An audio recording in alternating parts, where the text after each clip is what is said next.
All right, we are ready to get started. Thank you so much for joining us tonight.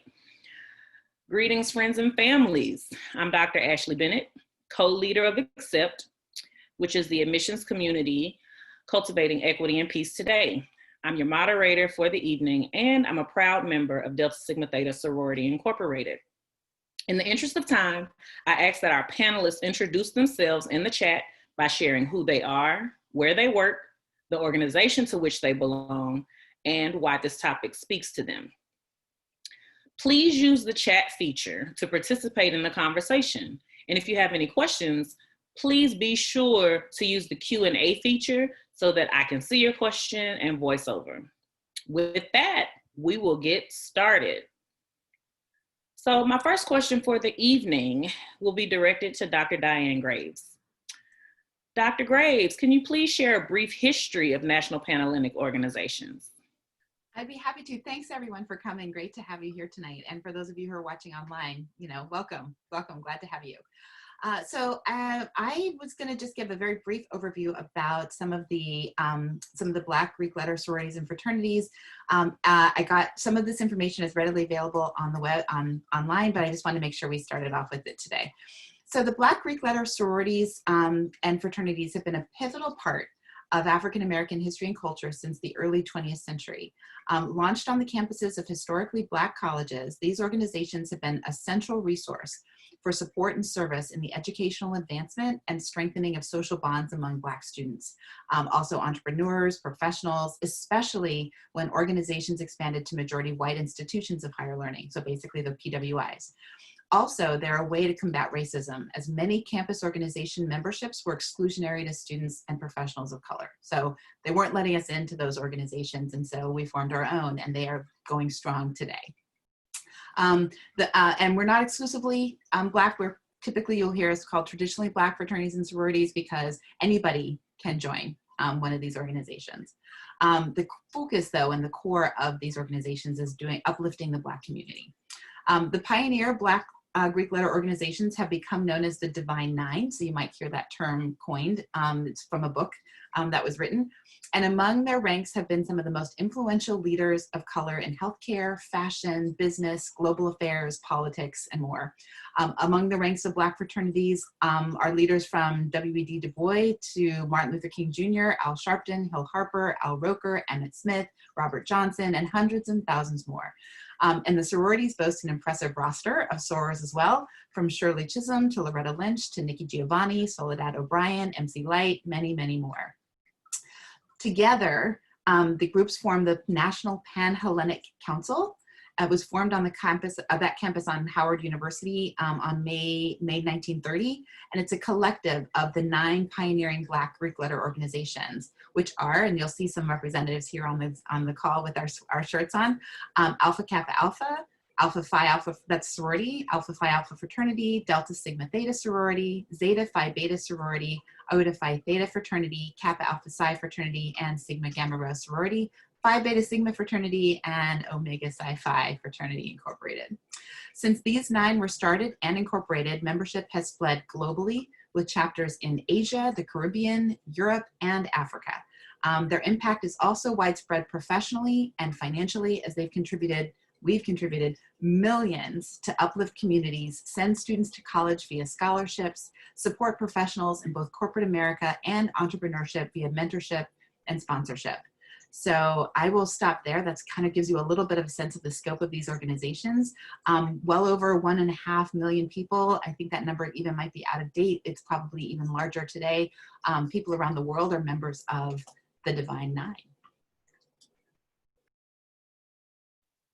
Thank you so much for that, Dr. Graves. Did anyone have anything to add before I move on? That was a pretty comprehensive description. We appreciate it. So I will direct this question to Jamon. What does it mean to pledge a Black Greek letter organization? And how is the process different from non-Black organizations? Thank you, Ashley. Good evening, everybody. Thank you so much for joining us. This is a very convoluted question, right? So I will try to make it short, sweet, to the point. I think what it means to pledge a Black Greek letter organization, and I think we could all agree, plainly stated, it means you're joining a brotherhood or a sisterhood. And I think on many campuses, people flock to join organizations because they yearn for that sense of belonging, that sense of brotherhood, that sense of sisterhood, you know, in different ways. But I think the big thing that is different between joining a Black Greek letter organization and non-Black organizations is Black letter Greek organizations, it's a lifetime commitment. And when I was an undergrad, I did research at the University of Notre Dame one summer, and my professor was a part of a fraternity when he was in undergrad. And it was so clear that when he graduated from undergrad, that was it. Like, you know, he talked about the time that he had, the experience that he had in undergrad, a part of that fraternity, but that was it. But I feel like for Black letter Greek organizations, it's a lifetime commitment. We have grad chapters all across the world. So, you know, if you pledge in undergrad, you typically will transfer over into a grad chapter. Some people pledge in grad chapters after graduation or after undergrad or whatever the case may be, but it's a lifetime commitment. And I think that is so important to know because it's really important to us. But I would also say that I think the typical, you know, especially for non-Black organizations, the typical idea that you have is like, it's party life. I think when students, you know, for us who are in college counseling, when we are helping students navigate the college process, when they think about Greek life, they think about parties. But I would say for many of us on our campuses, it's so much more than that. And it's in our mission statements, and it's in our values and our beliefs. It's a lot about community service. It's a lot about giving back. It's a lot about being involved in the community. It's about voting. It's about mentorship. It's about so much more than, now we throw some parties now, I'm not gonna lie. However, it's so much more than that. So when I think about, and I'm not to negate the experience of non-Black organizations because I can't speak from experience, but I know we see it in the movies and we see it on campuses and we see it in TV. And when you think about non-Black organizations, it's a lot about partying. But I think for so many of us, it's so much more than that. We are so much more involved on our campuses and in our communities and in the world. A lot of us have national, you know, organizations, and we have national, you know, things that we are a part of. So it's so much more than just that. Thank you. And before I open it up to our other panelists, I would like to hear from Christopher, because Christopher, ladies and gentlemen on the call, he's a current student. And so I'm interested to hear what he has to say about the party life and all that Jamon just mentioned.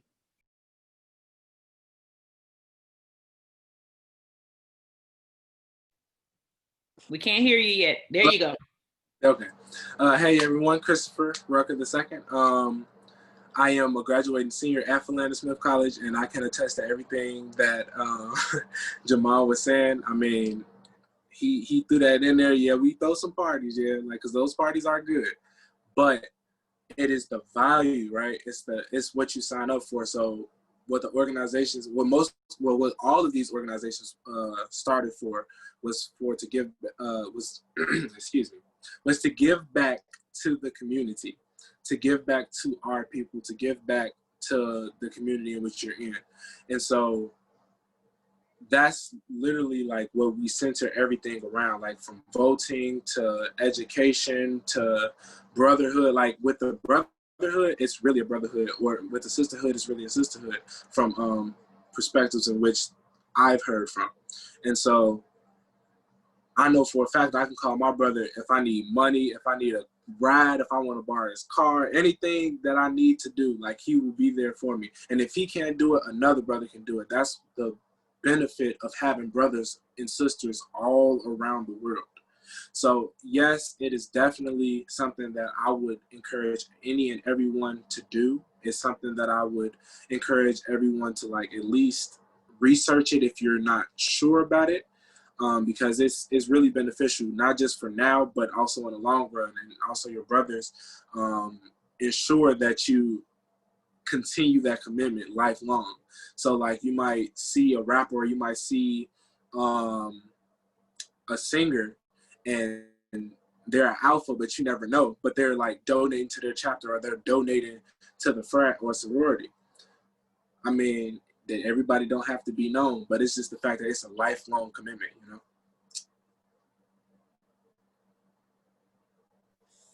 Thank you, Christopher. Anyone else have anything to add? The one thing I will double down on, and I see you, Diane, the one thing I'll double down on is the lifelong commitment. Because when I hear folks from other communities, non-Black Greek-led organizations, when they talk about their time in a sorority, it was when I was in college, I was in a sorority, or I was in XYZ fraternity. And you don't hear us say that. I am a Delta. I will continue to be a Delta. And at the end of my life, I will die a Delta. And I know that everyone on this panel feels the same way about their organizations because of the lifetime commitment we made. So that's all I'll add to that. Diane, you had something to add? Ew, thanks. I couldn't agree with you more about that. In fact, there are ceremonies and rituals that take you through different life transitions, including when a Delta or someone from the other organizations passes away. There are things that we do at the funerals to celebrate. There are things we do at weddings to celebrate. So there's a tremendous sense of tradition across the life course that goes along with being part of the organization. I think importantly, the pledge process will involve lots of different things as part of if you're a part of a non-Black fraternity and sorority. One of the things that is an important part of our pledge processes, I'm sure respectively, are learning your history. So it's a really wonderful opportunity, especially if you feel like you don't know a lot of our history. It's built into the pledge process to teach you our history, the history of your organization, the history of people in your organization who are Black history,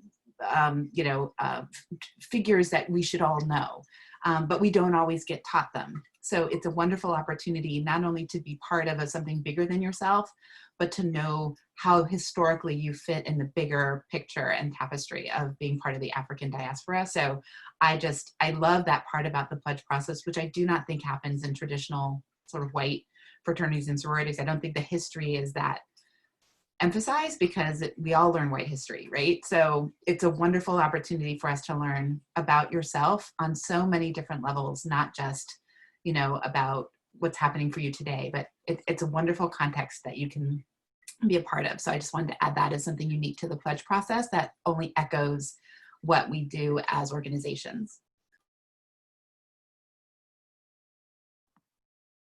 Ashley, could I add something? Absolutely. One thing that just came across my mind is that I never meet a stranger if I'm wearing my colors or my letters, or if I make my affiliation known in some way. So whether I am at a grocery store, at a doctor's appointment, in some professional capacity, when we see each other, it's kind of instant, just beyond acquaintance, it's just kind of an instant relationship there.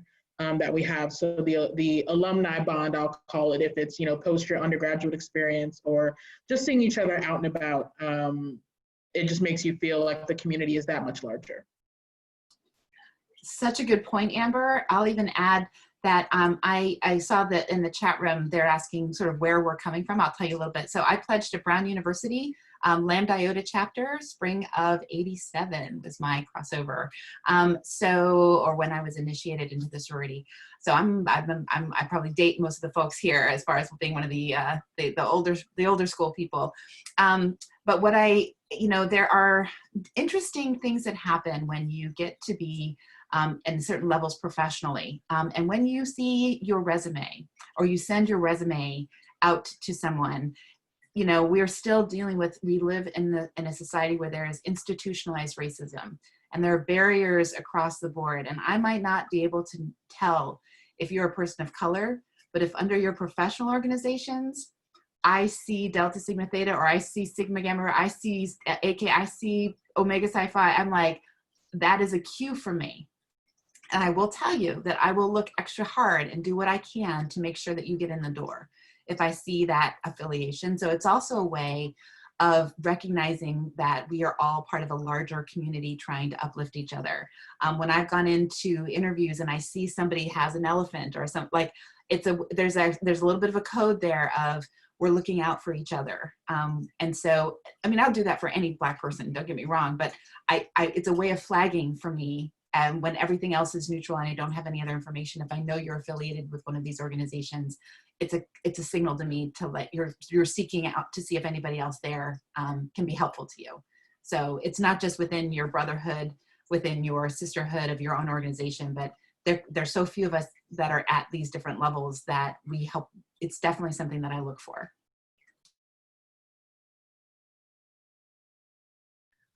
May I say one more thing? Yeah, absolutely. Also on the undergraduate level, it's like to add to her point, like it's really like we're responsible for each other. Like, if we know we have assignments due, we are always on each other. Like, we see somebody outside rather than doing their assignment that's due that night, like, we're on them. Like, if we know that one of our brothers has a basketball game the next day, but they outside partying with us, no, we're on them. Go get some sleep. You know you gotta go. Go practice or something. Like, that's the type of relationship that you build. Like, a relationship that you're all responsible for each other. Yes, and the final thing I'll add about the lifetime commitment. So as we mentioned before, you know, and I believe, forgive me if I'm incorrect, but I believe it was Diane who mentioned it before, and then Jamon mentioned it in his comments as well. You do have the opportunity to pledge the graduate chapter. And that's also something very unique to National Panhellenic or Black Greek letter organizations. So for example, let's say you attend a small private liberal arts institution that doesn't have Black Greek letter organizations, and you really are passionate about joining one. You do have the opportunity, as long as you graduate college, you do have the opportunity to pledge as a graduate student. Did anyone on the call pledge in a graduate chapter? Okay, well, the opportunity is available, and it's for a few reasons. One, because there aren't always organizations on your campus that reflect what you're interested in doing. And also, because it's a lifelong commitment, we also want adults who are ready to get in and do the work. So please know, if you do choose that crunchy school in Midwest America that only has 35 students, it's totally fine. You can just join a graduate chapter whenever you settle down in your career and decide where you're going to live. You can start doing some research then and figure out how you can join the organization of your choosing. All right, so my next question is directed to Tela, but then of course, after Tela answers, anyone can jump in. So Miss Tela Thigpen, how will being in a sorority or fraternity impact my college experience? Thanks so much, Ashley. This is actually a really great question. And I think that we started to jump at a couple of these factors in the last question, as we're talking about, you know, the lifelong opportunities, the lifelong commitments and so forth. And a couple of the things to make sure that we understand about the organizations that you choose is there with great things come expectations. I believe that Diane did a great overview of the history of our organizations. And one of the things to make sure that we highlight is the fact that these organizations were not only derived to help cultivate us as a culture, but they were also there to help us to sustain in college. It wanted to make sure that there was something there to allow for our people to want to continue to maintain, to continue to go forward. And with that, it just became something that each one of our organizations strive to have the best of the best. And what I mean by that is there are GPA requirements for every organization to enter into, and not only to enter into, but also to maintain in order to be active. And so those are accountability that are put on members. As a member of an organization, you are looked at as needing to make sure that you're keeping your GPA up, that you are doing your classes, that it's not just, as we talked about, the parties and so forth, that you are a student and that you are a student first, and that because you wear these letters, this expectation has been put onto you. I can remember being in undergrad, and one of the things that we wanted to do was we wanted to make sure that our chapter and our organization was noted as having one of the highest GPAs on our campus. And having, gone to a small liberal arts school, that was something that we took pride in. And so that is consistent across the board for all of our organizations. And while the actual GPA changes per organization, it still is there. That accountability is there. And then also you're looked at as making sure that when you wear your letters and you're a part of this organization, you got to know that your character is on display. So you are who you are, but you also become that AKA, that Delta, that Zeta.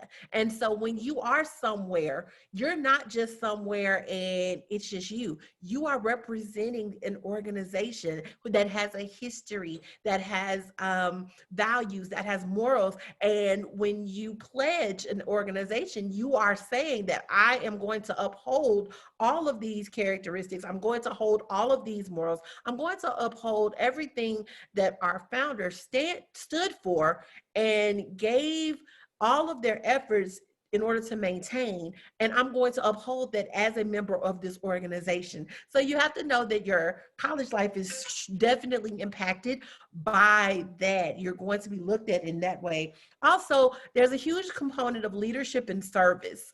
One of the big things that most people don't realize is that the difference between several of our Panhellenic fraternities and sororities, which are your predominantly white, and our national Panhellenic organizations is that word service. For a lot of our Panhell organizations, they are social organizations. Our NPHC is service organizations, and meaning that we give service to all. That is something that we are rooted in, and that means service to our community, service to our fellow brothers and sisters. We are rooted in giving back and standing for something and doing more than just being in our small gated community and only working with one another. We're rooted in that. And so that is something that we have to make sure that you understand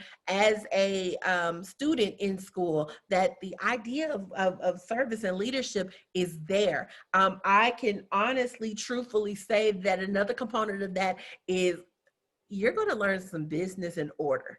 If you've never understood professionalism and business and order, if you've never understood that, you will understand that as a member of one of the organizations. I was president for my organization while in undergrad, and I can honestly say now, some odd years later, I'm not gonna say how many years, but some odd years later, the way that I conduct my meetings in my own way, I know that I developed them through my sorority, having to develop those meetings, having to go by a certain code, order and decorum.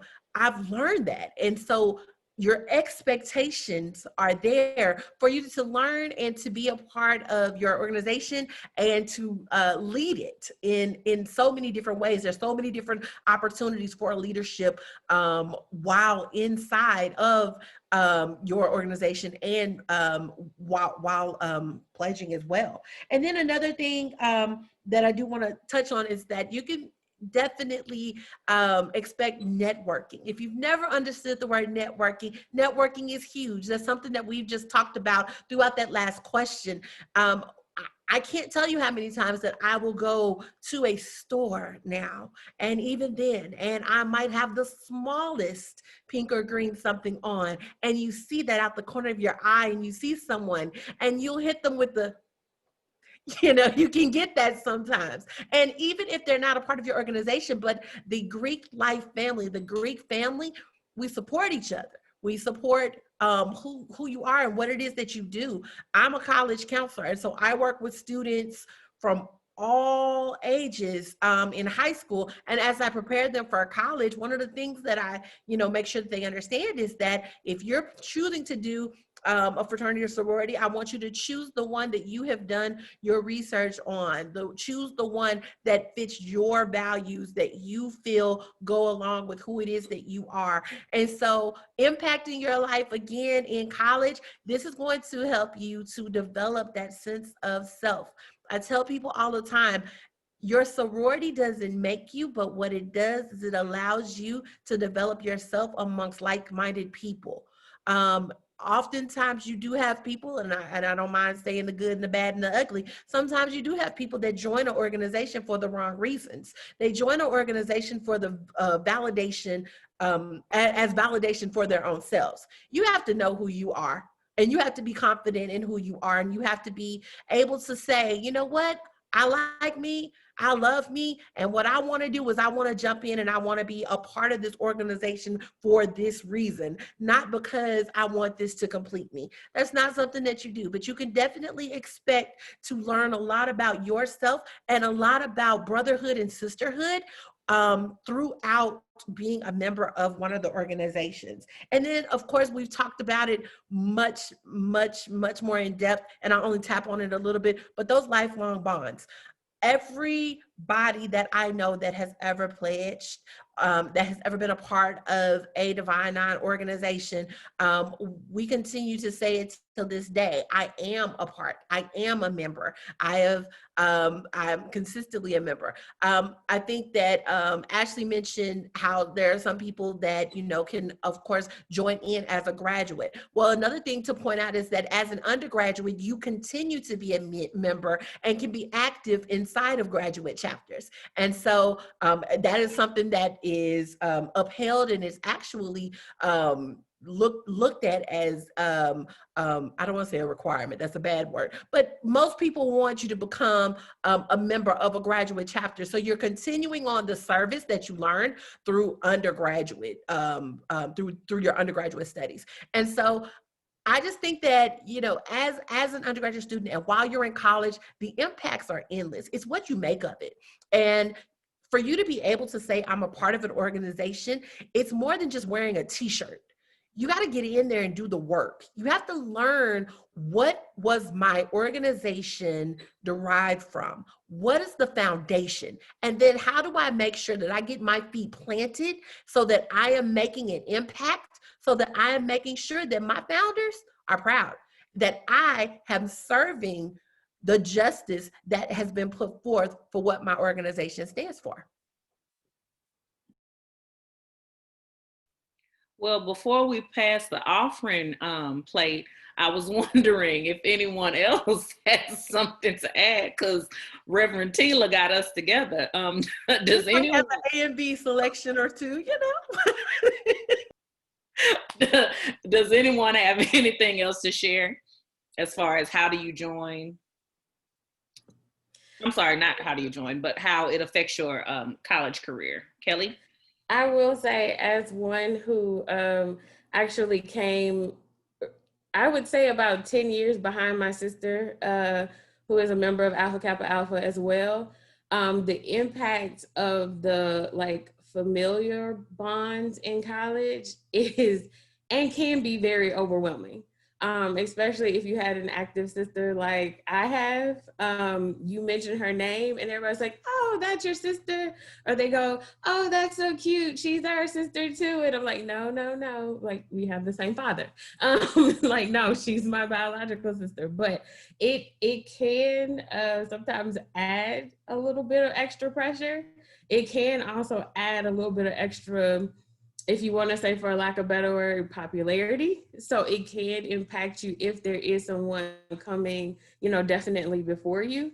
And like I said, with my sister's big shoes to fill, like, I had to forge my own path, but then I had to make sure also that her legacy looked great as well, which became my legacy also, to leave behind for my nieces. But yeah, that's just one little tidbit I wanted to throw in there.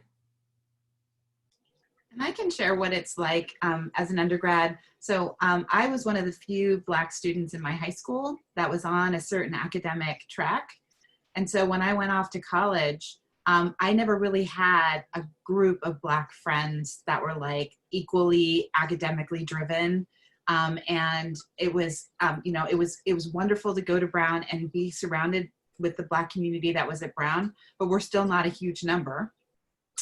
And pledging the organization gave me a chance finally in college to have a really close network of both my sisters, but also the fraternities and sororities are paired off as brother-sister fraternities and sororities. And depending on the size of your campus, you might do a lot together. And we did a lot with the Omega, the Qs at Brown.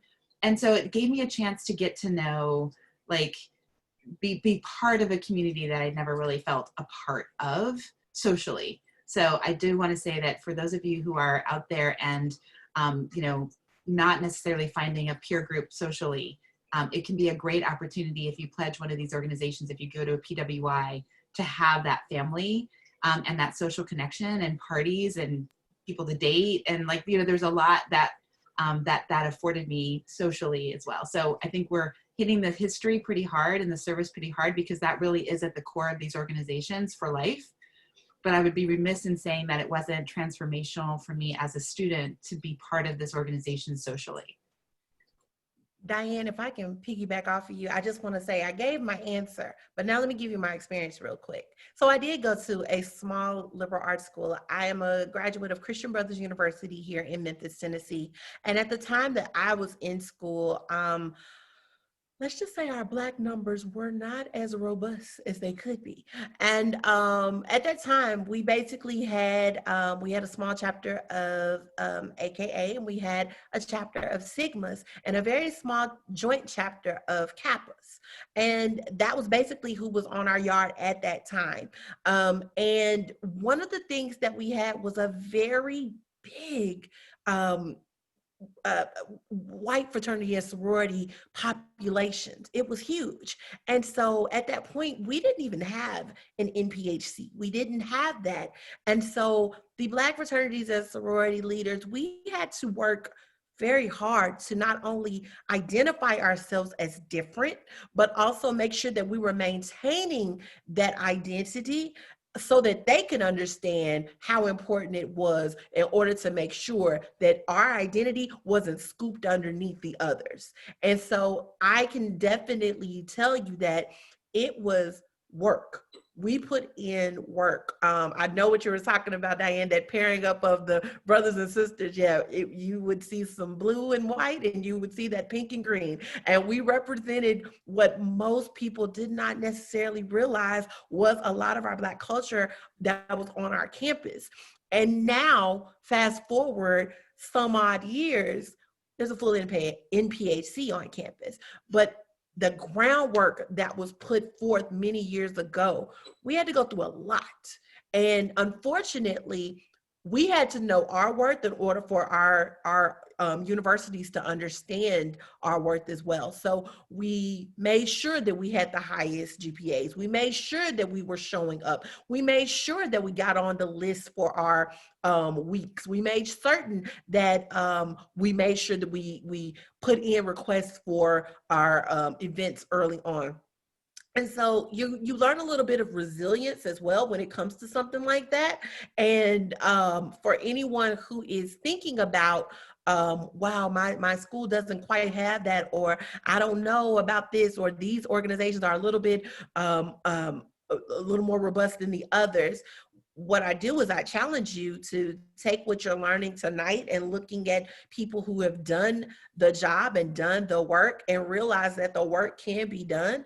And then years from now, you can look and see the fruits of your labor when you see an entire organization or you see an entire university that now is flourishing, and you can see the Black culture that has been revered and also welcomed on that campus.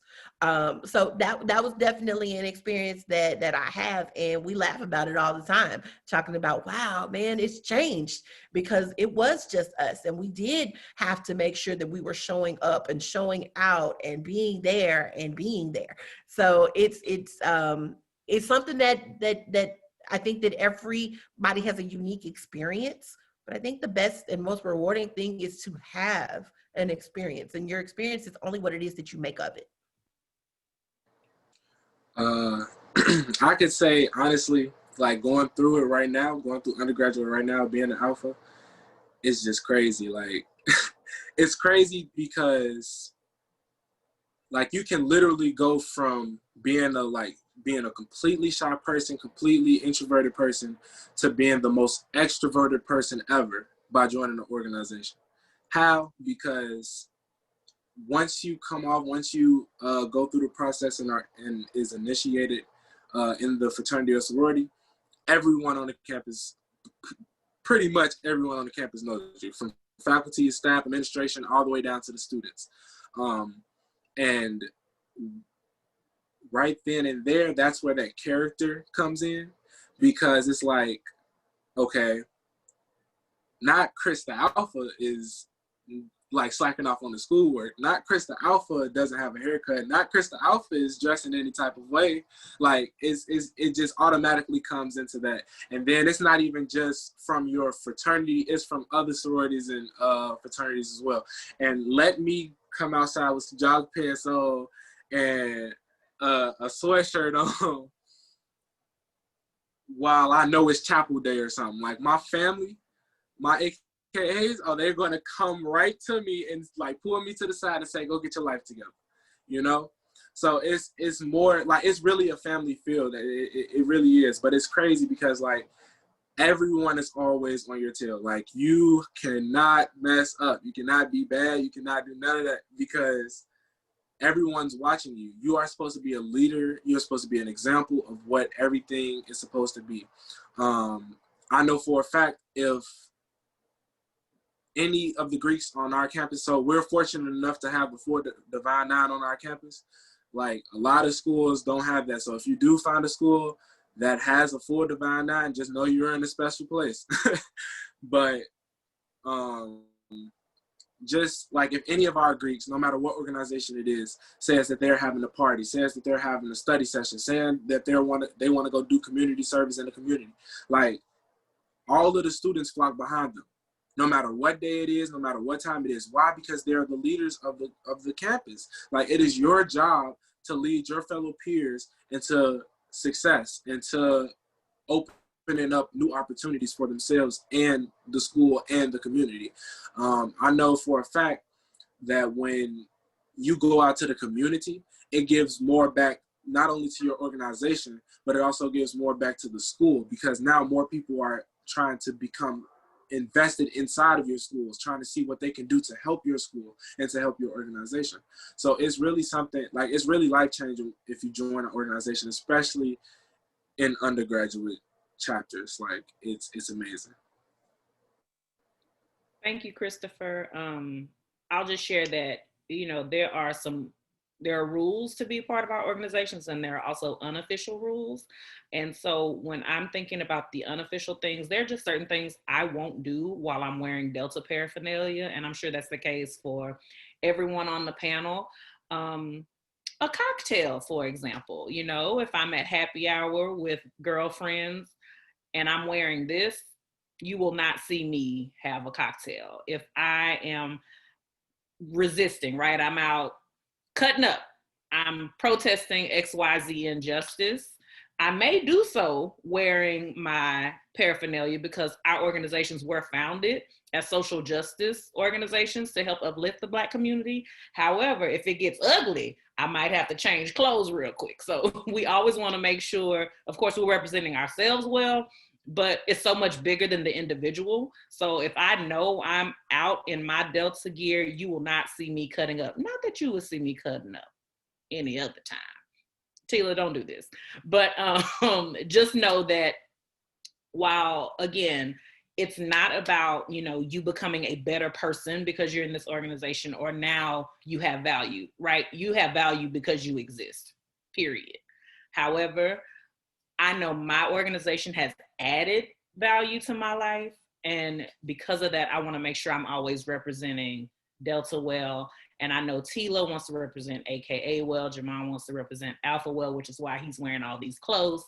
And then I will say, moving on to the next topic, we'll talk a little bit about how you can join the organization and what that process looks like. But before I get Kelli to respond to that, I just want to say it is nuanced.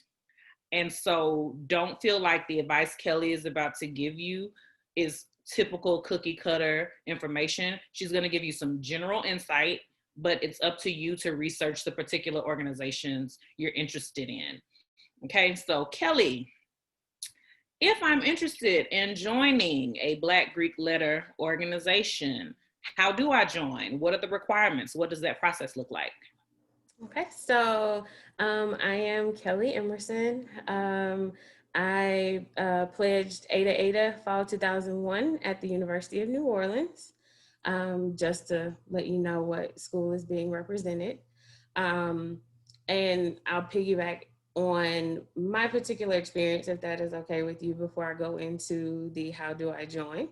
My school was is a medium-sized PWI, and we were limited as well on the Black Greek letter organizations.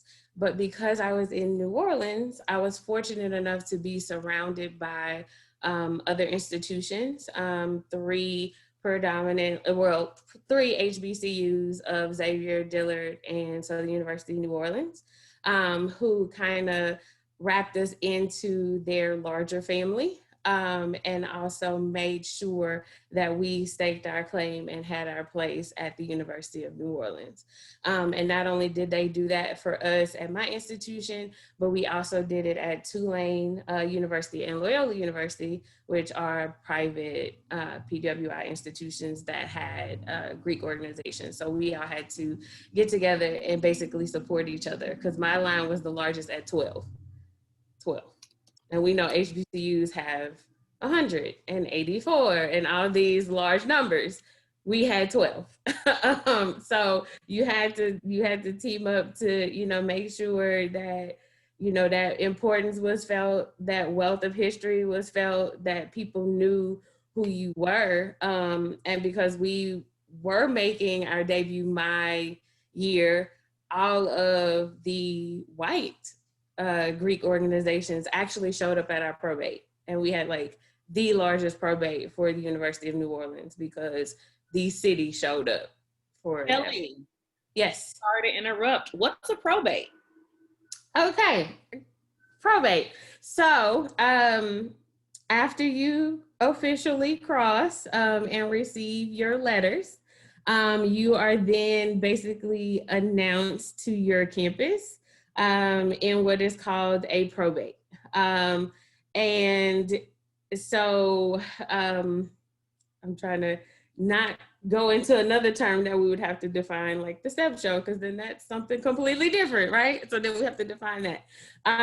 But a probate is basically where you do come out and you're introduced to your college campus, as well as the other, sororities and fraternities in the area. It can be, in my case, because we were the only organization that year, it was just us to come out.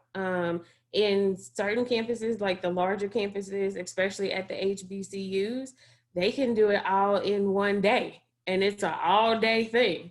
I'm from Baton Rouge, Louisiana, where Southern University is, and when I was in school, we would see pictures and actually go up to Baton Rouge and have to sit on top of buildings to watch the probate, because there would be that many people on the yard to watch the sororities and fraternities come out and introduce their members. So hope that was a better explanation.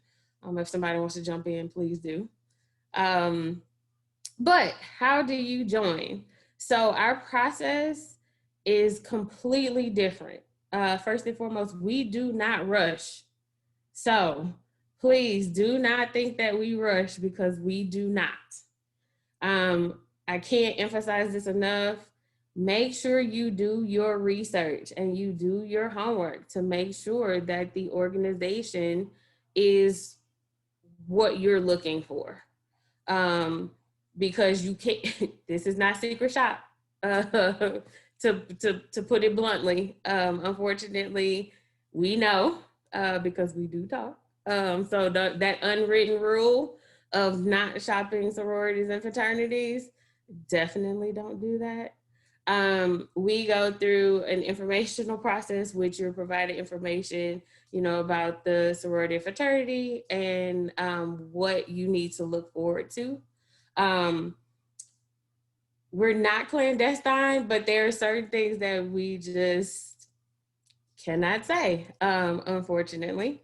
Unfortunately, however you want to look at it. But there are requirements, such as GPA requirements. They do vary across the different sororities and fraternities. And again, there are two ways in which you can join. The first being undergraduate, while you're in your undergraduate experience, or once you graduate, you can then do a grad chapter. And those two processes are completely different as well. So. Thank you very kindly. Before we go on, I do want to address a question in the chat. Bertie Lomax would like to know what schools are represented here. So you're free to share any institution you attended, where you pledged, etc. I attended Christian Brothers University, Mu Epsilon chapter, fall 03.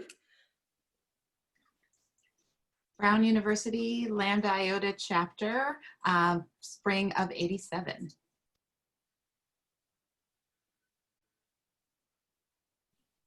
Philander Smith College, Beta Chi chapter, fall 19.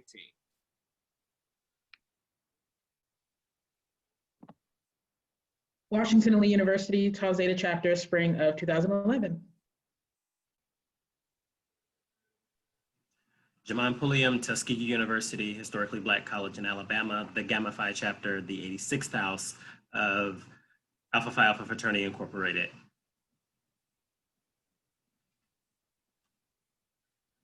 Was that everyone? Okay. I will add another addendum on joining the organizations.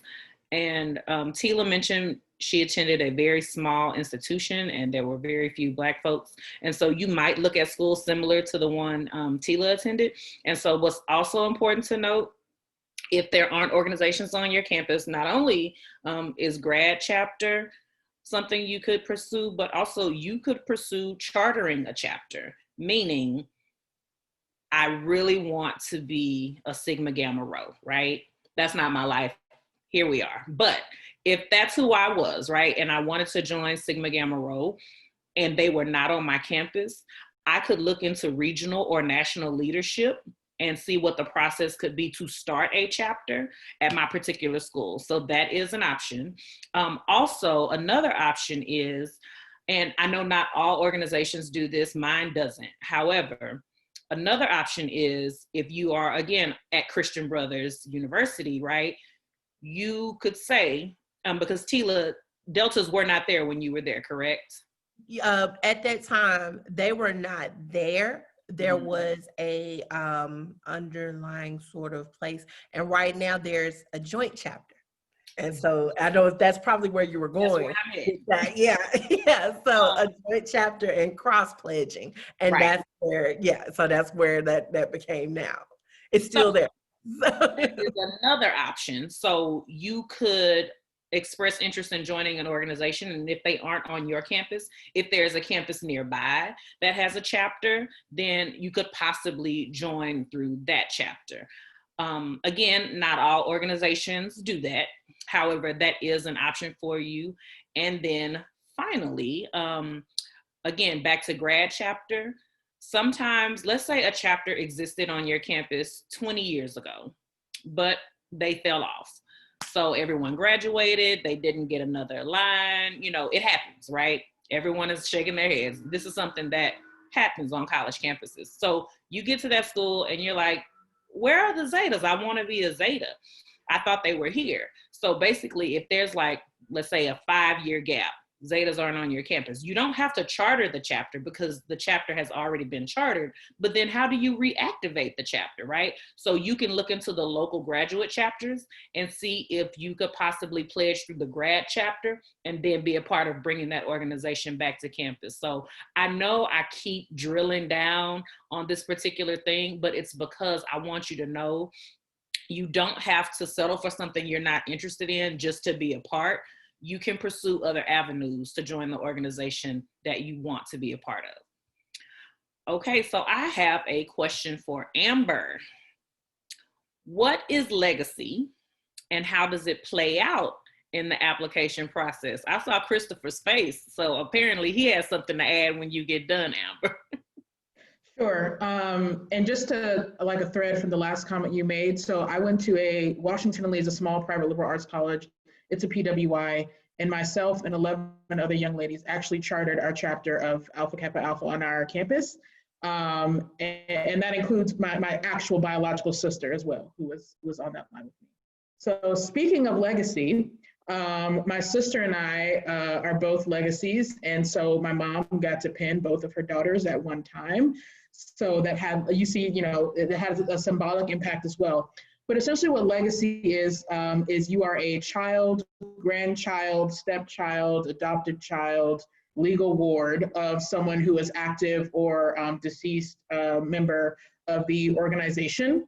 And without spelling out what the paperwork looks like, that can be included in your application. It can be, there are different types. There's a general application, I'm assuming for most of our organizations, and then there is a legacy application. And essentially that's just indicating your status and also having that person, people also write in on that application to kind of prove their status as active members. How does it play out in the process? Well, I can tell you what it doesn't do, and it doesn't guarantee that you're approved for membership in the organization. You still have to meet all of the other general requirements. And then you, like I said, it's an application, so you have to send that off, and that kind of becomes a part of your process. So I would say in terms of process, the literal process, it's more a matter of providing information. It's not necessarily going to have the deepest impact on whether or not you move forward in the intake process. But on the other side of that, it has symbolic benefits, right? So if you are carrying on a family legacy of being a part of a particular organization, if you are, going through the ceremonies and rituals and all these kinds of things, it kind of takes on its kind of own grand sense of importance for yourself and whoever there is there representing with you on your behalf. And it also promotes the idea of lifelong membership in the organization, where you are one of many from your family, or you're the second one, the very next person who is joining that organization. So that's kind of the short and sweet version of it. It may look different in different places. Different chapters have different personalities, I'll say. So whereas process-wise, you'll kind of see how it works in the paperwork, but as a member of your particular chapter, it may take on a sense of popularity, as Kelli was stating, that you had a family member who was a member of the organization, especially if you're in the same chapter at the same school. So that may take on its own kind of level of significance and importance, but process-wise, it's very much more about information, paperwork, and not necessarily a guarantee of being approved for that process. Thank you. And there are a couple things I want to highlight from the chat. What does "don't shop sororities" mean? Did I hear that correctly?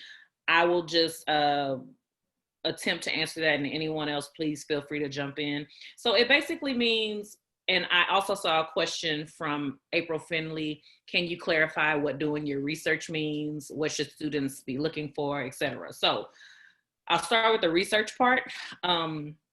Every sorority or fraternity we're representing, and those who are not represented on this panel, all the Divine Nine, meaning all Black Greek letter organizations, 5 fraternities, 4 sororities, have websites. And on those websites, you see things like the founding principles. For Delta, it's called the 5-point programmatic thrust. Other organizations have different nomenclature, but basically why we're here. What do we represent? What do we mean, right? And so from there, it's great for students to research them all. I 100% believe you should do your own research and make sure you don't just say, well, my best friend's mom is an AKA, so that's what I want to do, because you have to make sure it's right for you and it aligns with your values. And so it's a good idea to just check out the website, but also people who are in these organizations, talk to them, see what their experience is like. And then when you get to a particular college, just kind of sit back, see what the yard looks like. And when we say yard, we mean the Greeks on campus. What are they doing? What programs are they coordinating? What outreach are they doing? And then again, does it align with who you are and your values? And so don't shop sororities or don't shop fraternities. It basically just means don't go to everybody's stuff saying you're interested, because these organizations, right, wrong, or indifferent, we want to know that we are the choice, right? We want to know you've gotten out there, you've checked everybody out, and you chose to pursue our organization. So I think it was Kelly who said earlier, you know, the organizations talk, right? So me and Kelly, we're good friends. And so if we were an undergrad, we might say, hey, you know, Jennifer came to my informational and she told me she is super interested in Delta and she's always wanted to do it. And Kelly can say, well, wait a minute, because Jennifer was at our informational and she said the same thing. So then Jennifer appears to be a little disingenuous. So that's what we're saying, just making sure you spent the time needed to decide the organization that's right for you. Yep, go ahead. I'm sorry. I think it's important because you just said two different things. Events and an informational session are definitely two different things. The informational session, I think Kelly was the one that said that. We were talking about how we don't rush. It's also important to know that the language on some campuses in certain areas, in certain regions, you may see the word a fall rush or a spring rush. And what's meant by that in our organizations is an informational meeting, meaning that when I have come to this informational meeting, I have decided that I am fully invested in wanting to learn more about how I can be a member of this organization. I can go to a Zeta party. I can go to an AKAT. I can go to a Delta book night. We can all do that and be a part of those events. But when it's time for me to make my allegiance and say that I want to be a part of something, that's where I'm going to, that's what we're saying about not shopping sororities, because there's a bit of discretion that happens within our organizations. There's not a, we don't fish for members. That's something that I think that someone's gonna talk about and so forth. We don't recruit. We don't go out and say, you know, I want you to be a part. We're gonna come check us out. Come here. We don't fish for members. You become a member of our organizations because that's something that you desire to do.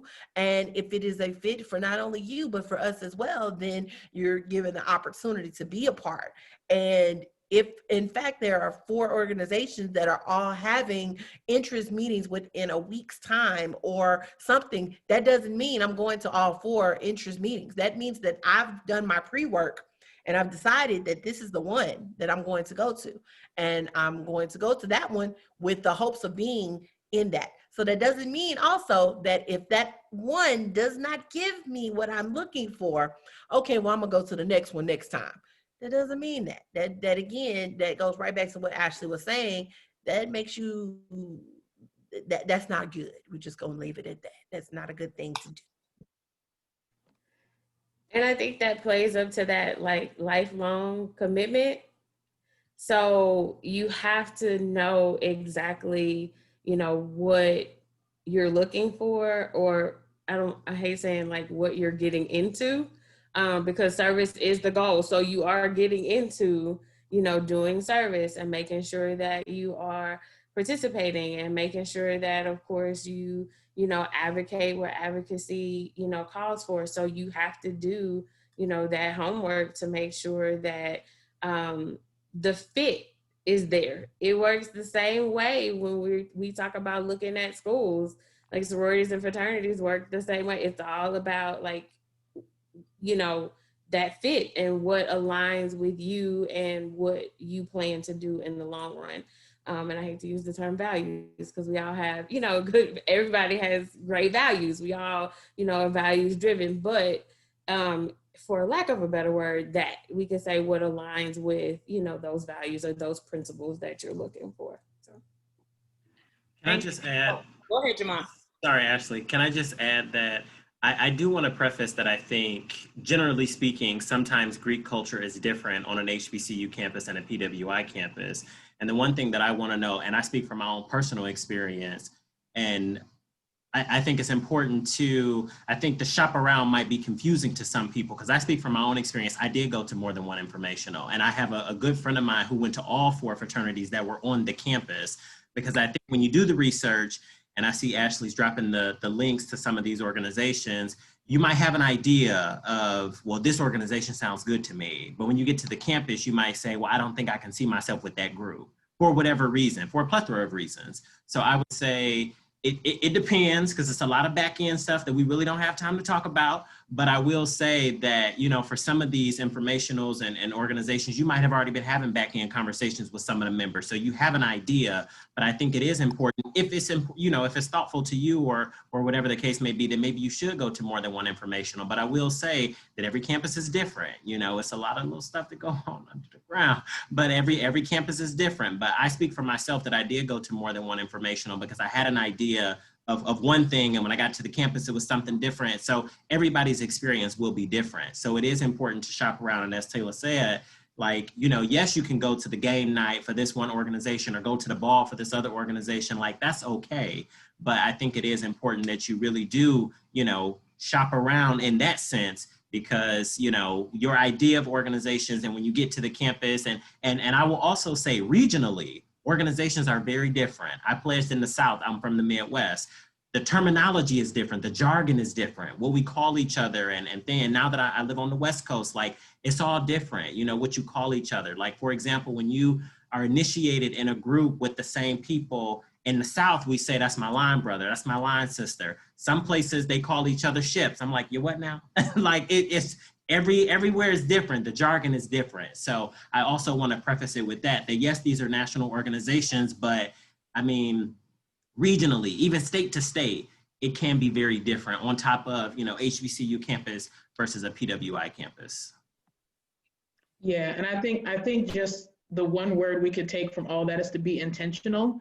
So there's shopping around that's casual, and you don't really care where you end up, and you kind of just showing up, you don't know what you want to get from it. And then there's the shopping around that's an intentional part of your research, which is learning the personality of this organization. Is this an organization I want to be a part of? So I think it's being intentional versus being casual and kind of flip-flopping around.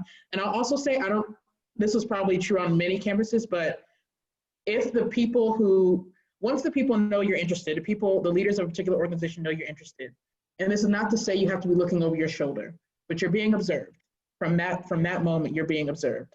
So all the character strengths and values and everything that drew you there, start acting that out as soon as people are aware of your interest. If you show up and the next day you're out wilding somewhere, or you don't seem like you really care about classes and things like that, those things are notable. Amber, I think that you just hit the nail on the head about something. And with our audience, especially if we have high school students who are watching this, it goes even before you get on campus. Because if you are planning or wanting to do something, please remember that social media is huge. And anything that you put out into the internet, and this is what I tell my students all the time, no matter whether or not your page is private, nothing's private on the internet. So what you put out is something that you are showing who your character is.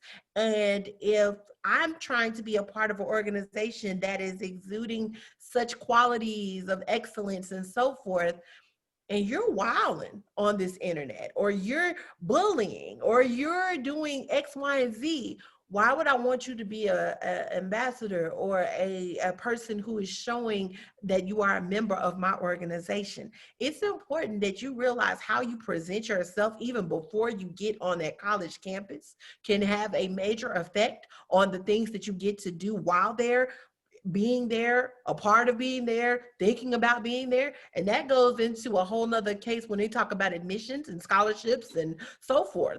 So I think it's really, big, since we're on a social media platform at this point, to tell our young people to really think about what you're putting on your social media, because all those things can really come back, not only to haunt you, but to keep you away from some things that you might really be looking at doing. So just be careful out there. Thank you. Everyone has some fantastic comments. There are a couple things I'll lift from the Q&A, and then I want to talk a little bit more on pinning. And thank you, Amber, for addressing that, but I want to speak over it.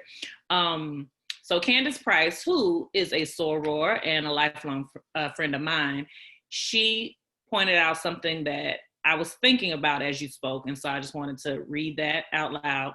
She says, I would just want to mention to the students that they should keep in mind that the organization is larger than the chapter.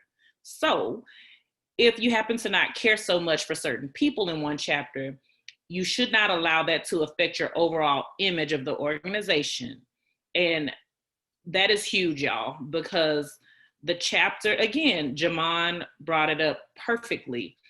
It depends on the region. It depends on the school. It depends on the individuals who were there at the time you were there. I mean, the chapter personality changes over time as well. So just make sure if you go to college gung-ho about AKA, you've done your research, everyone you love is a member, and then you get there, and there are a couple nasty girls in the chapter. They're not nice, they're not kind, or they don't do much, right? Because that happens as well. Like they aren't super active and they don't have a good reputation on campus. You can choose to not join and then wait until grad chapter, or you can say, you know what, I want to be a part of this organization. I'm gonna join, and then maybe you can be the one to turn that reputation around. So thank you, Candace, for highlighting that.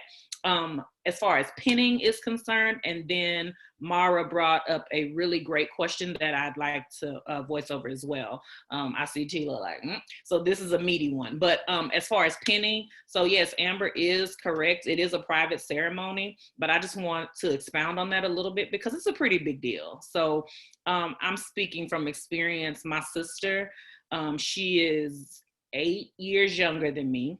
And so she expressed her interest in Delta, you know, after I became a Delta at some point, but she attended Wiley College, and I was working at Wiley College at the time, and there were no Deltas. So remember how we talked earlier about how sometimes the chapter started, but then they're missing when you're there. So there were no Deltas when I worked there. And so my sister and her line sisters, they had to participate in a process that was organized by the local graduate chapter. And so basically she was a part of what's called a comeback line. So her line brought the chapter back to the campus, which is a big deal, but also a great moment for us is when I was able to go to that ceremony and pin her. And so essentially every organization has their own pin, and the pinning is what makes it official, right? So you've gone through the ceremony and all that jazz, and the pin is like that final oomph saying you are a member of the organization. And so I was able to pin my sister, and I have flown, I have driven, I've gone to great lengths to pin young women who are important to me. And I see some heads nodding, so I know it's the same. And then I had a really great friend of mine who joined Delta before I did. She came to my ceremony to pin me. And it's just such a pivotal part of the process, and it just kind of seals that deal, and it's super emotional and valuable and all those things. So I didn't want to let the moment slide to talk about that. And again, I know the case for sororities, but maybe Jamon or Christopher want to voice over. Is there a similar sentiment in fraternity pinning ceremonies? Yes, definitely. Our line, our ship, we turned 1 October 27th. And so it was like the day, like October 27th in 2019, that day was just like absolutely the best day ever, because you literally saw brothers crying. You literally saw like so much happiness, because it's something that they wanted so long. It's something that they wanted like so badly. It was a strong desire.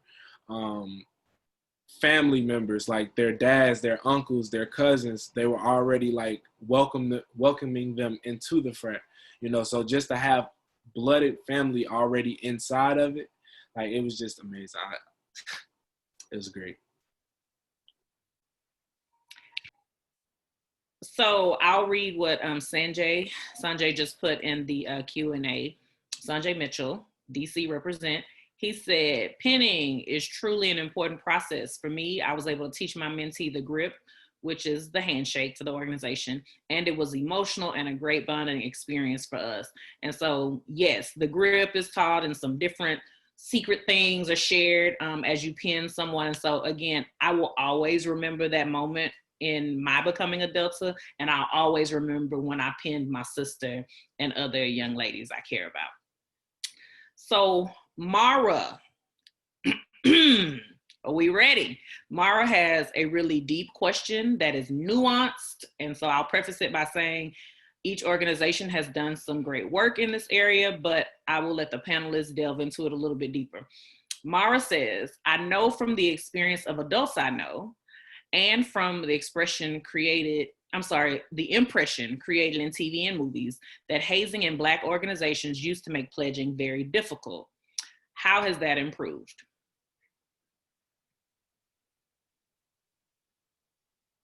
Well, I can talk as one of the old school. I know I'll everybody else can think for a minute how you want to tackle this. I pledged Delta when there was some transitioning happening in how the pledge process worked. So I can talk about it, what it used to look like, and why it's better and reform was needed, and I'm glad that it happened.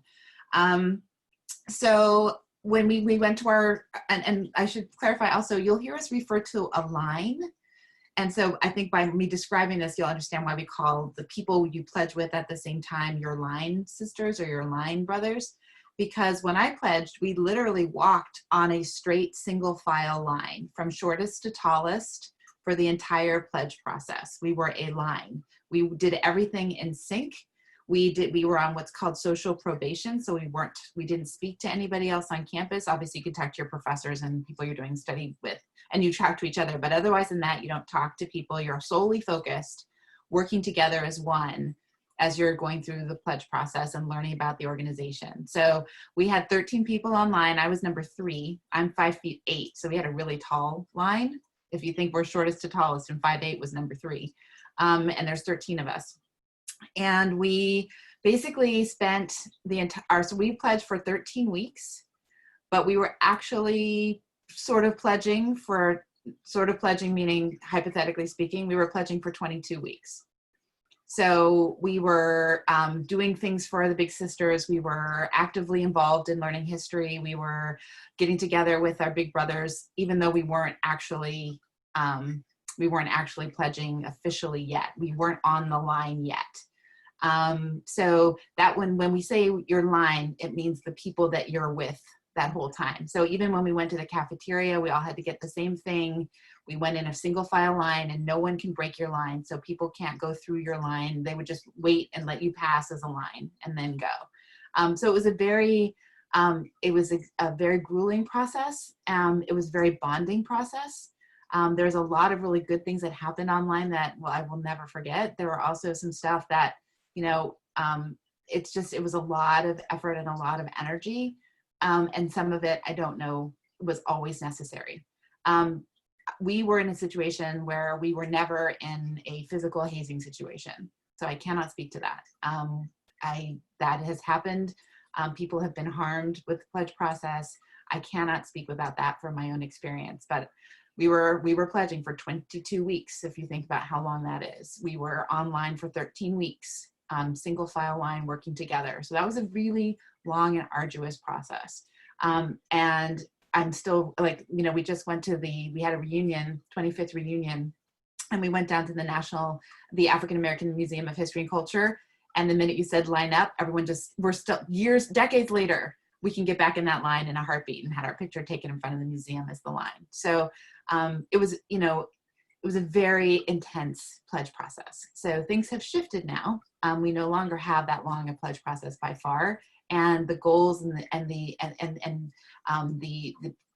even just the daily activities that you do are much more scripted and much more supervised. now than they ever have been. So I think it's a much safer and a much more exciting time as far as feeling what you're doing is worthwhile and investing in the same purpose. So I think we went through what we went through. I'm glad people don't go through that now, but I know that there has been history-wise and even more recently where there have been circumstances in different of the Black Greek organizations and white fraternities and sororities too, where people were asked to do things that were inhumane and that were dangerous. And that should not happen. And if you ever go through it, I'm just saying this to all of you out there, if you ever get no sweatshirt, no being part of that organization is ever worth feeling less than a human being and less than respected. You don't want to be part of that organization, or at least that group of the organization, if that is what's expected for you to be considered a brother or sister, because I guarantee you after that happens, you're never going to think of that person as your brother or your sister. So I will leave that at that.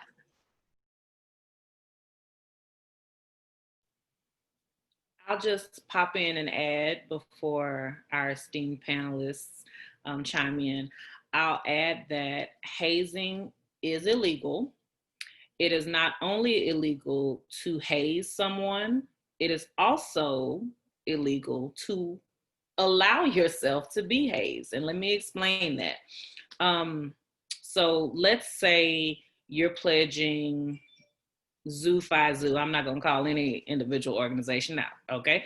But let's say you're pledging an organization, and in that process, you find yourself being hazed, meaning you could be being physically assaulted, verbally assaulted, and the like.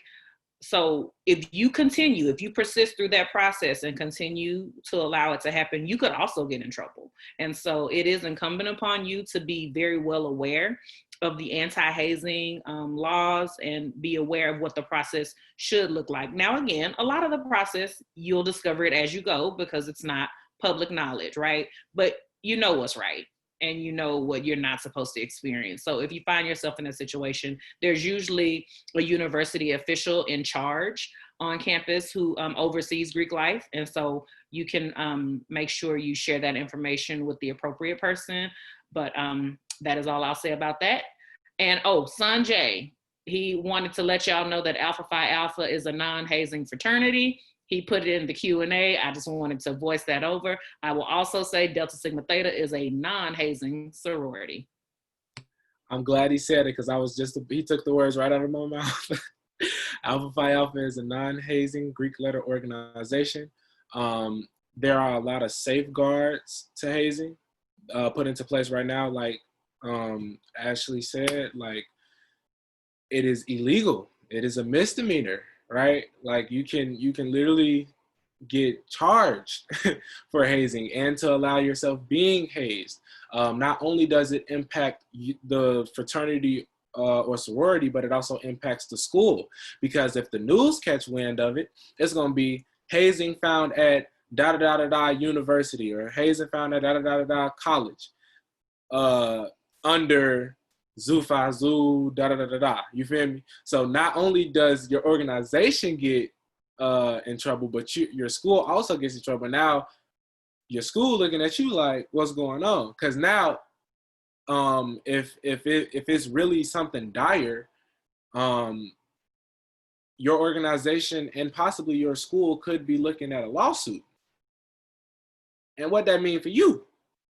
You ain't getting in that organization. Like, I can tell you that now. And your organization might not be on that campus anymore. Like it's a lot of it is a lot of safeguards put up to stop hazing. It's a lot of safeguards put up to just end it all. Like no hazing. It was probably hazing before, but not in this era, not in this day and age. They don't want it no more. I would love to, first of all, of course, I think that it's important to know that all of the links that Ashley just put on in the chat, you can click on any of those links and you can see the anti-hazing statements for each one of the organizations. And they're strong, they're on there, they're loud and proud. And I think that every organization puts that on there for the benefit, for the importance of making sure that people understand that it is an intolerable situation. But to be very clear also for Mara's comment or question, it's really truly important to know the difference between TV and video versus reality. And anything that you're going to see on television is always a little bit heightened up for the purposes of great entertainment. Am I saying that none of that ever happens or so forth? I'm not saying that in any way, shape, or form. But what I am saying is that there's a lot of times where we see things and they are heightened because it goes towards this mindset or this ideal that may have been at one point. And so it's kicked up a notch for the purposes of good entertainment. And for several people, and again, as a college counselor, I deal with this question a lot. I get asked these questions a lot from students because let's just be honest, some students are very scared about this. And given our kids today, they don't take a lot of things. They don't understand, a lot. You're not gonna just do anything to these kids and that's it. But I think that it's truly important for people to recognize that our organizations are built on the principles of sisterhood and brotherhood and unity and relationships. And there are things that will not necessarily bring people closer, but could divide. In addition to that, you have to look and make sure that your own character is not compromised for the idea of I want these letters or I want to be a part of this organization. And that's why it goes back to me saying beforehand, you have to be very grounded on what it is that you stand on before going into one of these organizations and being a part of it. It's going to come down to your own personal, what do I want? What will I take? What will I do? And how will I be a part of this? One thing that I can honestly say during my process years ago is we were very active as far as with our graduate chapters. And that means that we had what I like to call my seasoned sorors, was very active in the undergraduate process. And I learned so much from these ladies, so much. And every single thing that I was taught and given the opportunity and stuff to do built on the principles of sisterhood. They built on the principles of excellence. They built on the principles of doing things with a degree of beauty and of love. And that's what I just challenge a lot of people to look at when going into this option. Don't necessarily look at that TV option. Don't go in it with the fear. Go in it with the expectation of greatness. You will know if there's something that's not right or is out of character or it doesn't feel right. You got to trust your gut with some of that, because you got people that will try it. Let's just be honest with you. You got plenty of people that will try it sometimes. And you have to be able to stand for something before you fall for anything. And if that is what you are concerned about, I would highly suggest that you look at the anti-hazing statements for each of the organizations and then go into the process with the mindset of, this is what I'm expecting. I'm expecting to learn about sisterhood. I'm expected to learn about brotherhood. I'm expected to learn about unity. And if it goes against what I'm feeling, or if it's in my gut that something's not right, then I have to be that person who has come into this process with my own set of morals and principles, and that I'm not going to stand for it, and I need to speak up and say something. To further that point, I know for a fact in my school, before I could join Alpha Phi Alpha, we had to literally attend a non-hazing Greek letter event. And I know that's a requirement for a lot of different schools because they want to ensure that you know the different types of hazing, what hazing is, how it came about, what it was, and what the new version is, and how you can avoid it, what's the punishment and the consequences of it, and how it just will not at all be tolerated. So if you still have questions on it, then like the schools that you're looking into, I'm pretty sure if it's a HBCU, they definitely will have that anti-hazing workshop. If it's a PWI, you might have to do a little bit of research, but they might have something on it, okay? So, but just become well informed on it, because you don't want any charges on your record. I know for a fact, for Alpha Phi Alpha, if you have charges on your record, like any felonies or misdemeanors or anything like that, it's gonna be very difficult for you to join that organization. I ain't gonna say that it's impossible, but it's gonna be very difficult. So you really want a clean slate. As I said, you are a leader, so we want to see that you can lead your fellow peers, your fellow students. And so let's just not haze, guys. Let's not be hazed either. And I'd also like to say there's always consequences and repercussions to everything. I think also the misconception is that we within the organization don't do anything when the issues of hazing come about, but that's definitely not the case. As well as we're talking about like behaviors across the board because you represent your organization, no matter what you're doing. So we all, this has been some years, but we've seen where some of our sorors have been on reality TV, and thus there were consequences and repercussions for being on reality TV. And that in retrospect, or if you, in hindsight, or how you look at it, is considered minor.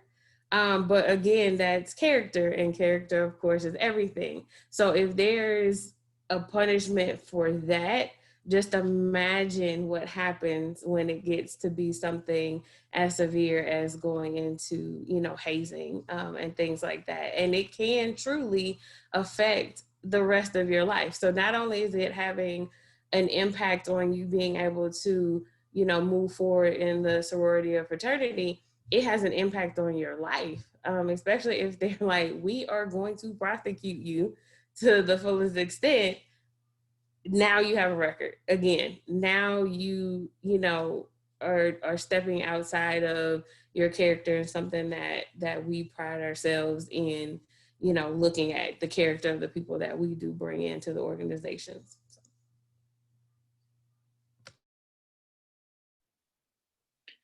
Thank you, everyone, for that. The long and the short of it is none of our organizations participate in hazing as an organization. However, if you find yourself in a situation where you believe you're being hazed, please talk to the trusted official on campus to get the support you need.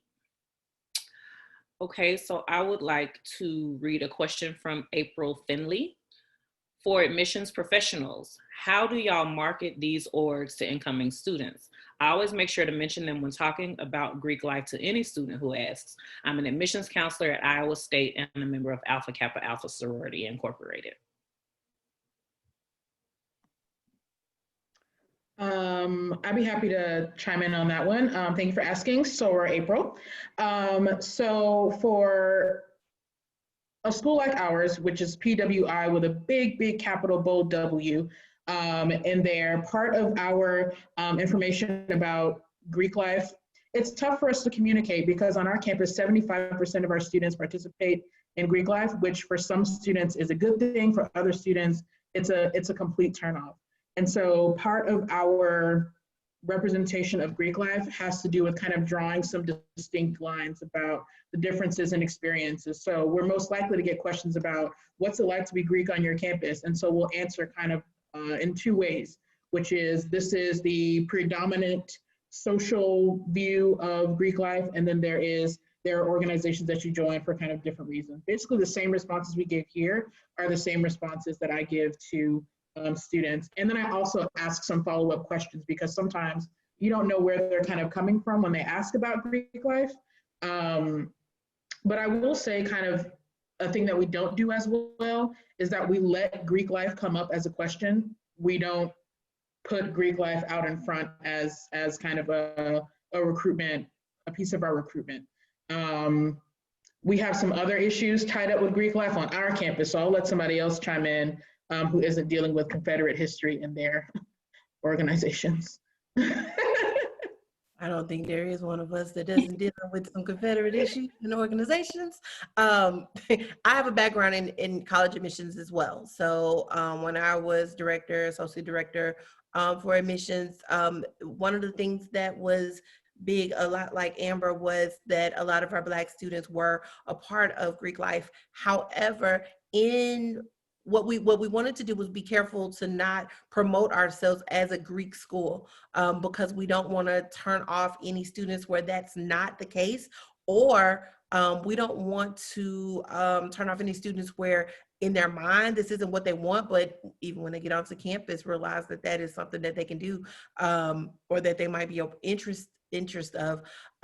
What we did was we spent a lot of time making certain that the people who were our ambassadors, the people who were giving our tours, the people who were doing our informational sessions and so forth, we made sure that there was a representation of all different organizations. And while we made sure that it was an option, we didn't make it the option.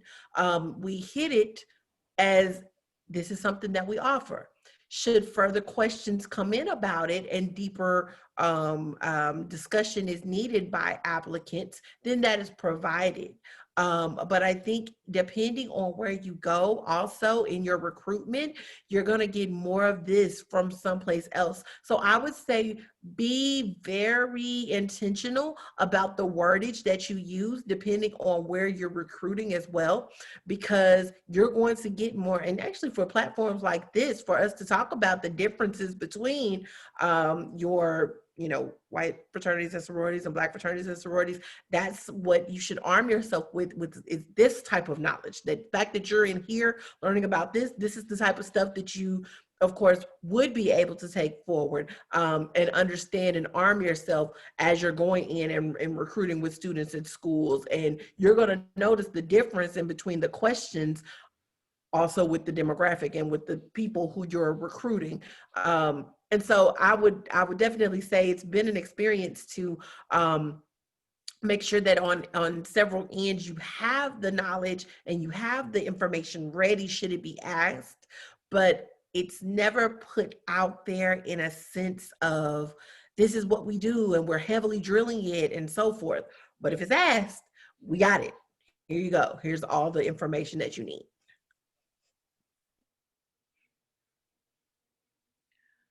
Thank you everyone for that. I will ask a final question and then we'll begin to close out this evening. Thank you for hanging with us. We're a few minutes over, but we guarantee this will be up on YouTube. We'll share the links with you, and then also you'll receive a list of the resources that we've provided in the chat in the next day or so. So again, thank you so much for being here. Thank you for hanging with us. If you have to go, we completely understand. Okay, so for the final question this evening, and this is a fantastic one, and I thank Dr. Diane Graves for bringing this to the forefront. What are some key issues about Greek life for trans, gender, non-binary, and or queer students?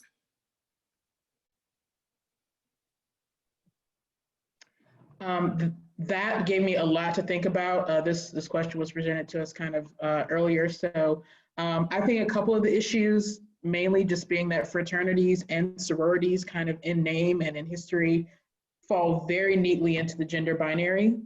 So I think that's a little bit tough. And preface, I don't have the answers to this as I'm making this comment. So I think I'm putting that forth to say, this is a conversation I've been waiting for kind of Divine Nine organizations to really get into and really have. So we're probably not going to come up with the answers to those issues, but I think that's kind of the most obvious one.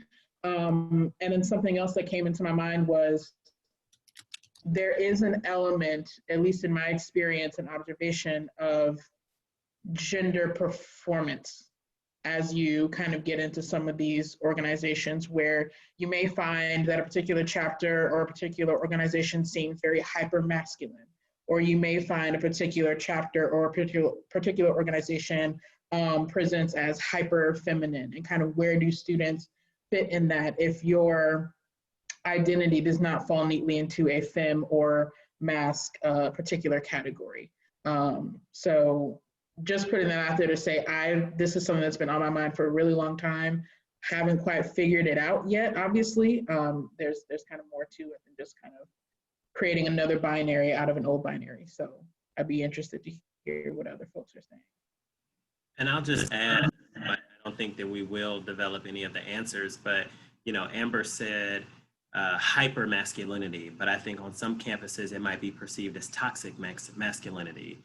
And I think another thing to note, as we talked earlier, as I mentioned earlier about regionally, I think depending on where you are, some of these situations or boxes may be more extreme, like Tuskegee's in the Bible Belt of the South. So when I was on campus, there were some organizations that were more open, especially to the queer community, than others. So I think that's also important to note, depending on where you are. Now, I live in California, but it's a much more liberal, accepting place. So I can imagine what some of the chapters may experience that maybe some initiates in the South maybe didn't have the luxury to experience. So I think as Amber said, like, we're following, some of these chapters are following the groundwork that's been laid for them, so that toxic masculinity, it really follows from chapter to chapter, from line to line. And it's hard to break. It really is hard to break. And somebody mentioned it earlier, the personalities of the chapter changes as people come in and come out. But I think it's a lot of work to be done.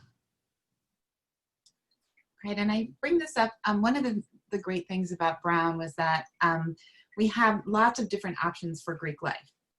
So I want to also sort of play a little devil's advocate and say, you can look into these organizations and have a lot of do your research and then talk to people, go to some of these, some of the information opportunities, go to the events, talk to people in your friends, family, neighbors, church who are part of these organizations.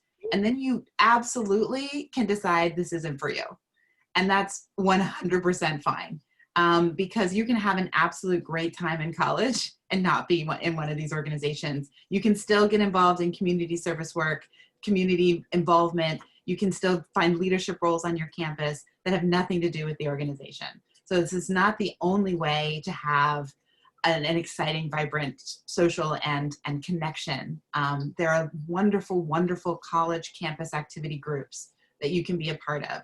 That will edify you and build you up, and where you can explore all different kinds and parts of who you are.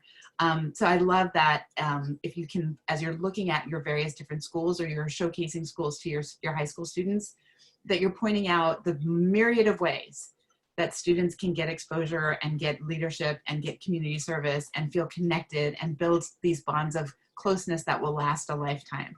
This is just one way that you can do it. I really want to emphasize that you are bringing something incredibly special. I'm talking to high school students that are here. You're bringing something incredibly special to the campus. You bring with you talents and skills and insight and your point of view, and you're amazing and you're incredible. And so whatever organization you choose to become a part of, to put that energy into, will be better because you've chosen to do that.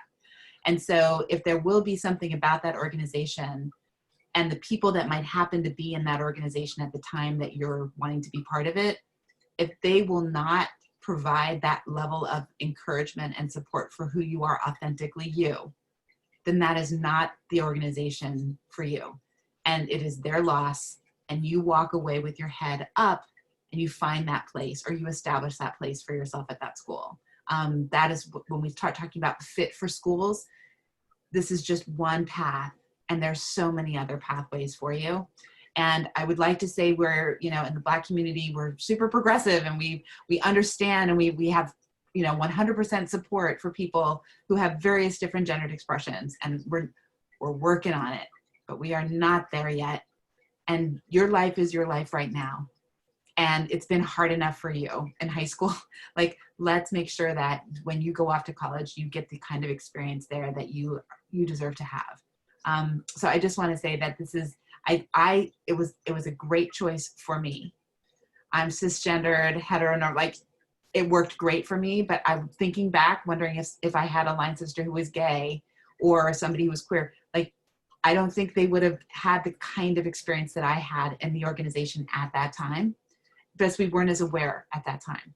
We're better now, we're more aware, but you still are going to hit pockets of chapters. And I think, I really appreciate hearing that, you got to look where you are in the country.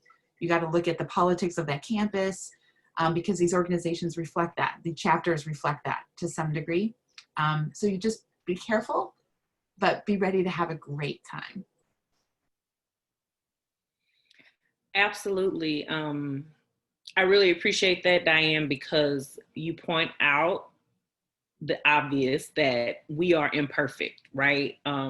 As organizations, as a people, there is still room to grow, and the transgender community definitely was not in mind at the inception of our organizations. And so we do have some catching up to do, but I'm hopeful because some of our single sex institutions are now acknowledging non-binary, trans, and genderqueer folks. And so I would hope to see that in our Black Greek letter organizations as well. All right, so we're gonna wrap it up. Again, we're a few minutes over. Thank you for hanging in there with us. I just want to give the panelists 10 seconds apiece. If there's any last tidbit that you'd like to share with the folks who are still hanging in there with us, feel free to do so. Okay, a quick 10 seconds. Another thing that might be part of your research is like you might find out about stereotypes of particular organizations or people in those organizations. Don't let stereotypes drive you mad in your research process. And also the beef between organizations, it's fake. It's for entertainment. We are very much in solidarity in Greekdom. And so if a particular chapter is taking that on as a personality, maybe you can be the person to be like, we're supposed to be working together. We're all here for the same, we've got the same, similar values and things like that. But if you see an AKA or a Delta, we're trading snide remarks, it's not real. We definitely have respect for each other in this process and in our organization. Amber got my 10 seconds. Thank you. All right, I just want to give my 10 seconds. I just wanted to let you know that people are going to be hearing more and more about the Black Greek letter organizations because of Kamala Harris. She is an AKA, and the AKAs and across the board, other professional Black organizations are rallying behind her as a person. And we're not endorsing political candidates, but we will endorse a fellow Black woman who is up there putting herself in a leadership position for our country, and supporting that. So you're going to hear a lot more. There's going to be a lot more in the popular media about Black Greek letter organizations. So for the counselors on the call, be prepared that people are going to start asking more about these because they're going to be seeing them. There's already been we've been talking a little bit about this before they started the call, the, stroll to the vote. Like there's a lot of social media posts. There's a lot of exciting things happening around the Black Greek letter organizations and the current election. So that's exciting. Final note, if you are interested in dance or anything along those lines, I just wanted to give a special we didn't talk about stepping, but as the former step master for my chapter, I was a cheerleader in high school, and what was really fantastic is basically I got to choreograph all of our step shows and then teach that to my sorors, and it was incredibly fun and a great creative outlet when I was at school to use my dance training in a really fun way and a really spirited way. And really, it was great physical exercise as well for us on campus. But if you are interested in dance or cheering or anything, along those lines, becoming part of one of these organizations might give you a really neat conduit for using that in college. And I'll just jump in, and Diane, you bring up a good point. We need to be ashamed of ourselves. We've been here almost 2 hours. We haven't talked about stepping or strolling. And at my school, I brought stepping. I started a step team with the students. So we haven't talked about that at all, so shame on us. But I will say that I think another big takeaway here, and it's okay to understand, is that Greek life is not for everybody, and that's okay.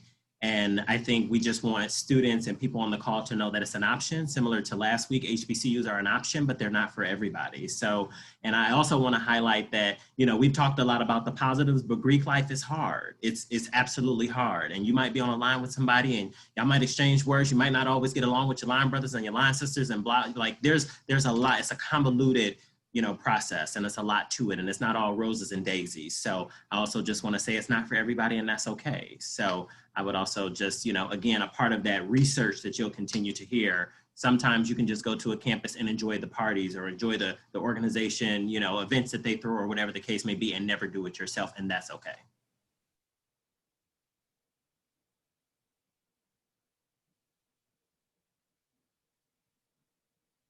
Kelli? If you do feel like Greek life is for you, definitely make sure that you, like I say, do the work, because that is a part of it. The service is a part of it. So make sure, you know, that you do the work, because of course, you know, you work hard, you can play a little hard too. That all definitely goes together. But don't let being Greek cloud your overall goal, because we've seen that happen. And the whole point is, like, again, scholarship, service, you know, building good character. And if you lose some of those points along the way, then what was the purpose, right? One of the best pieces of one of the best pieces of advice that I got from one of my old heads was literally that the work starts after, and the process is the easy part. And by all means, that is true. Like, you think the process is hard, but no, that's the easy part. After you are initiated, once you're inside, once you are a member of the organization, all of that hard work, all of the things that you're expected to do, that is the hard part. So get into the organization for the real reasons, for the reasons in which the organization was built for. Don't get in an organization just to stroll. Don't get in an organization just to go party. Don't get in an organization just to get popularity. All of those things are going to come. You need to get in the organization for what it was made for. Thank you. And something else that we should be ashamed of, y'all, we didn't mention the financial commitment. So wait, don't y'all act like this. I will just— Amber, don't play. Them scars wasn't cheap now. Yeah, go ahead, let it be known. I will add that in addition to the lifetime commitment of work, we also want your money, because our organizations do so much in our respective communities, a lot of philanthropic work. It costs money, right? And so to pledge or to join, you have to pay a fee. But also, if you want to remain active, there are annual dues. And I won't get into it. We're at the end of the webinar, but just to let you know, start saving your coins today if you are interested in pledging any of the Black Greek letter organizations. Jamon just posted something, a step show. Yes. Howard Deltas. Yes. Thank you for that. So we will share all of the resources from the chat. You'll get those via email if you registered for the webinar. If you didn't register and you happen to join us on Facebook, or you saw a Zoom link and you just joined us, you are welcome. I'm just gonna post my email address. You're welcome to email me and let me know you would like the resources sent to you, and we'll make sure you get added to that group. Okay, so it's Ashley at acceptgroup.org. Everyone, we are just so grateful for your time today. Again, we're almost at the 2-hour mark. Wait, Mara asked, is stepping a required part of being in the organization? Let me tell you, absolutely not, because I would not be involved. Wait, I have to wait. Okay, Step Master. We had several women in our chapter who were 2 left feet. And even if you have 2 left feet, if you want to be part of stepping, you can be part of stepping, but you do not have to be.